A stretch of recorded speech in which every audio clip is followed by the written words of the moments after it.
นี่คือเป็นภาพทางขึ้นทางลงวัดถ้ำผาพึ่งบ้านม่วงคำตำบลนาตาลนี่คือเป็นทางขึ้นได้นี่แหละคือทางขึ้นทางลงทางขึ้นวัดถ้ำผาพึ่งบ้านม่วงคำตำบลนาตาลอำเภอตะโงได้มานี่ผู้ค่าป่าทองคำผสมมานี่พาหมู่มาเที่ยววัดถ้ำผาพึ่งบ้านม่วงคำตำบลนาตาลได้นัดกันว่าสีมาพอกันนี่ละผู้ค่ามาฮอดก่อนได้ว่าสีมาโลทานนี่แหละนี่บริเวณทางขึ้นวัดถ้ำผาพึ่งนี่รอท่าหมู่ยังบ่มาได้นี่ก็ทางไปถ้ำผาพึ่งได้นี่คือทางไปวัดถ้ำผาพึ่ง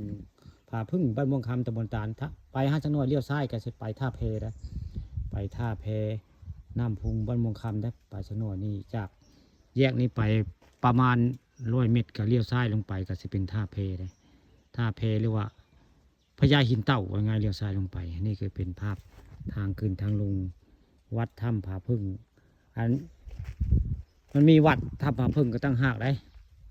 นี่คือเป็นทางเทิงได้นี่เป็นทางเทิงของยุคุระอยู่ได้ทางนี้คือเลี้ยวขวาได้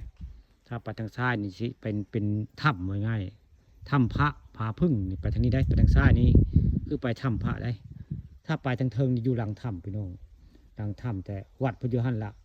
มีทางใต้กับทางเทิงได้วัดถ้ำผาพึ่งบ้านม่วงคำตำบลนาตาลแล้วก็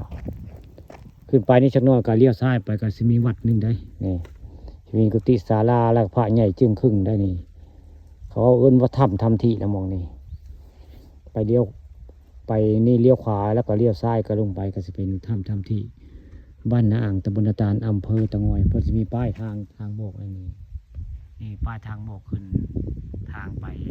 หินตัดได้นี่ขึ้นไปชักน้อยนี่กันนี่ขึ้นไปชักน้อยทางขวามือก็จะมีหินตัดได้หินตัดก็มีได้นี่ทางไปหินตัดก็แม่นทางไปวัดผาพึ่งก็แม่น